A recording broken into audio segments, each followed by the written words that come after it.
Welcome back to the No Spin Up North podcast. My mother was the first person to subscribe to this podcast. She texted me after the episode and told me she was proud of me. She has no idea this episode is about her. She turns 89 on April 29th. Happy birthday, Mom. I was listening to the New Heights podcast recently. Jason and Travis Kelce had Jim Nantz on. If you don't know Jim Nantz, he's the voice of the Masters. 41 years at Augusta National. The man who says, "Hello, friends," at the top of every broadcast. I'll get to the hello, friends in a minute because that story matters too. But first, Freddy Couples. Jim Nantz and Freddy Couples were freshmen together at the University of Houston. Same golf program, same dormitory. On one of the first days, their coach, Dave Williams, asked every freshman to stand up and give their name and state their goal in life. Jim Nantz stood up and said, "I want to work for CBS and I want to broadcast the Masters tournament." A few guys later, down the line, a kid from Seattle named Fred Couples stood up and said, "I want to win the Masters." Two 18-year-old kids, same room, same dream destination, Butler cabin at Augusta National. One wants to be behind the microphone, presenting the green jacket. One wants to be wearing it. And then there's the part that gives me chills. They ended up as roommates. And in that dorm room, those two kids actually practiced the green jacket ceremony. Jim Nantz playing the interviewer, Freddy Couples playing the champion. They spoke it into existence, literally rehearsed the moment before it existed. In 1992, Freddy Couples won the Masters, and Jim Nantz was standing there in Butler cabin to put the jacket on and to conduct the interview. Two kids, one declaration each, one shared dream, and life delivered exactly what they asked for. Napoleon Hill called it 50 years before either of them were born. Thoughts are things. Now let me tell you the hello friends story because it adds a layer to this that I think is important. When Jason Kelce asked Jim Nantz about that signature opening, "Hello, friends," Nantz got quiet for a second. He said he never intended it to become a thing. His father was in the late stages of Alzheimer's, and that phrase became his private line to his dad, a way of saying, "I'm thinking of you when I come on the air." He told his father, "When you hear me say that, I'm talking to you." It wasn't a brand strategy. Wasn't a calculated move to build an iconic catchphrase. It was a son talking to his dying father through a television broadcast. And it became one of the most recognized phrases in sports broadcasting history. Here's what I want you to sit with. Jim Nantz didn't set out to create hello friends. He set out to love his father out loud. The declaration wasn't about ambition. It was about devotion. Thoughts are things, but sometimes the most powerful thoughts aren't grand announcements. Sometimes they're quiet acts of love that echo further than you ever imagined. That's the thread I want to pull on today because it takes me somewhere personal. I grew up in Chapleau, small town, Northern Ontario, about 9 hours north of Toronto if the roads are good. Population somewhere around 1,800 people. The kind of place where everybody knows everybody, and the winters are serious, and you learn early in life that it requires a certain toughness just to get through it. My childhood was complicated. I won't sugarcoat that. There were 6 kids in our family, and I was the youngest by 7 years, which meant that a lot of the time, I was effectively an only child. My brother and sisters were all older, living their own lives, and I was largely left to figure things out on my own, in a house that had its share of chaos and pain. My relationship with my mother was difficult. We butted heads. The dynamic between us was layered in ways I spent decades not fully understanding. And when things fell apart between us later in life, I carried a vision of her in my head that was defined entirely by the hard parts, by the conflict, the hurt, the distance. For years, I could not honestly access any memory of her that wasn't filtered through that lens. And then something changed. Now, I've been doing personal development work for 30 years. And in early 2023, I went a little deeper. The kind of work where you actually sit down and look, not to assign blame, not to relitigate the past, but to try to understand it. Brene Brown talks about the shift from judgment to curiosity. And that's exactly what happened. I stopped judging the story and I got genuinely curious about it, about her, about who she actually was before I overlaid all of my own pain on top of it. And what I found when I looked clearly was extraordinary. I was in my early teens in Chapleau. And Chapleau didn't have a place to buy fabric and sewing supplies. My mother noticed the gap, and she had a full-time job. She was the office manager at a doctor's office. She ran that office. She showed up every day, and then she came home to a house with 6 kids. She had no business experience beyond that. No business plan, no investor, no mentor, no Google, no YouTube tutorial on how to launch a small retail operation in Ontario.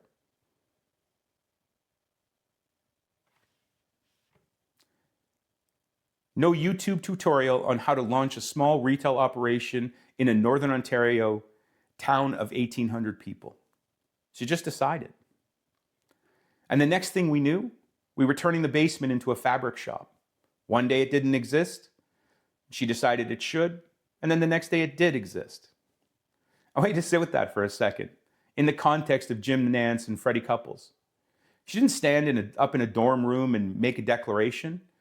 She didn't have a coach asking her what her goals were. She was a working mother in Chapleau who looked around and saw a need and decided to fill it. Same instinct, same wiring, same bone-deep belief, conscious or not, that a decision is enough to make something real. I watched that as a kid. I absorbed it without knowing I was absorbing it. And then through my career, I climbed as high as I could in the car business. Then I built a mortgage operation from the ground up. I went back and bought the Sportsman, the first bar I ever took a legal my very first legal drink. Built a brokerage and eventually found my way here to this microphone in North Bay. I built things my entire life. And for most of that life, I genuinely didn't know where that instinct came from. I couldn't trace the origin. I just knew I was wired in a certain way. That when I saw a gap, something in me moved towards filling it. The answer had been in the basement in Chapleau the whole time. Not until 2023. Not until I finally got curious instead of judgmental. Not until I stopped seeing only the hard parts and started seeing the whole person did I find the origin story I hadn't been able to see. When I made that connection, when I finally saw where that instinct actually came from, I picked up the phone. I called my mother. And I apologized for my role in the undoing of our relationship. That's not an easy call to make. If you ever had to make one like that, you know exactly what I mean. Your throat tightens, you choose every word carefully, and hope that it lands the way you mean it. It did. And what came next was something I didn't fully expect. Gratitude. Not just hers, but mine. I became grateful of the lessons that she taught me. A deep, genuine gratitude for the example she had set, for the seed she had planted without knowing she was planting it, for the life she made possible by simply deciding one day that the town needed a fabric shop and then making it happen. That phone call didn't just repair something broken. It gave me back a piece of my own story that I hadn't been able to see. It gave me the origin. And when you understand your origin, really understand it, you understand yourself in a completely different way. Now let me tell you what she's been up to lately, because this is the part that gets me every single time.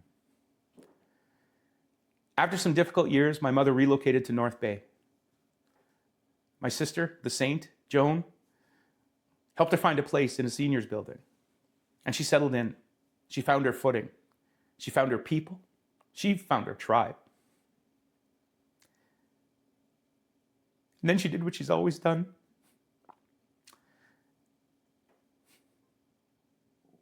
She looked around and saw a need. The residents wanted home cooking, good food, real food. So she started cooking and baking for them. Pies, lasagna, chicken pot pies, meatballs, literally all of it. Whatever people wanted, she figured out how to make it happen. She doesn't have a commercial kitchen. She doesn't even have a conventional kitchen. She doesn't even have a conventional oven. She has 2 countertop convection toaster ovens and a little freezer. She stocks the freezer. People come and buy whatever she has. She takes orders. She delivers. The residents love her. She became essential to a community she hadn't even known a few years earlier. She built a business.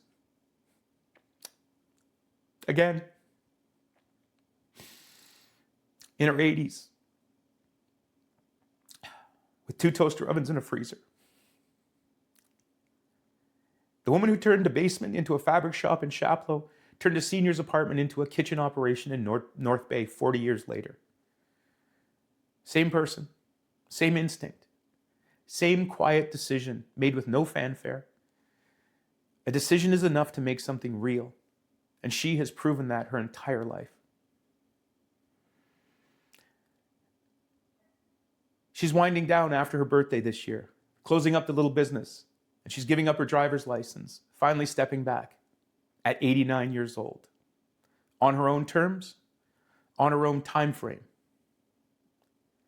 the way she has always done everything. And here's what I want you to know. She looks better now than she did years ago.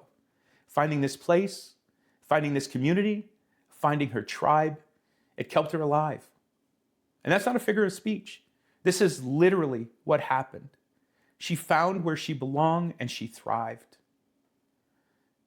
Now she comes over to my place and watches my dogs. They love her and she loves them. And it's glorious to see.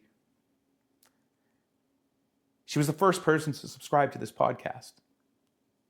She texted me to tell me she was proud of me. I wasn't always kind to her. I own that fully.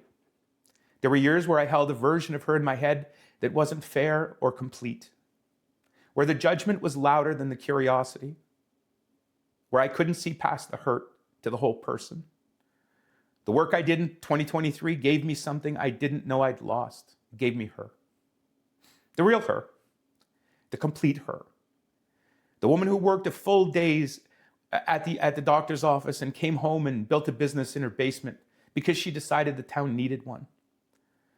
The woman who rebuilt her life in a new city in her 80s with 2 toaster ovens and the sheer force of will. The woman who, it turns out, is the reason I am who I am. Jim Nantz stood in that dorm room at 18 and declared he wanted to broadcast the Masters. Freddy Couple stood in the same room and declared he wanted to win it. My mother stood in the basement in Chapleau and decided this town needs a fabric shop. None of them knew exactly what they were setting in motion. All of them changed everything. Thoughts really are things. And sometimes the most important thought you'll ever witness isn't your own. Sometimes it belongs to someone who never stood at a podium or spoke into a microphone or knew for a single second that anyone was watching. Sometimes it belongs to a woman in a basement in a small Northern Ontario town who just decided and changed the course of a life that she didn't even know she was shaping.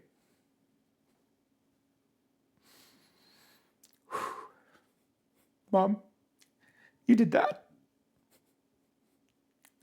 You did it for yourself, your entire life, and without knowing it, you did it for me. Thank you. And happy birthday. 89 years old on April 29th. I love you. This has been the No Spin Up North podcast, and I'm Kevin Boucher. Thanks for listening, friends. If you like the content, please hit the like and subscribe button.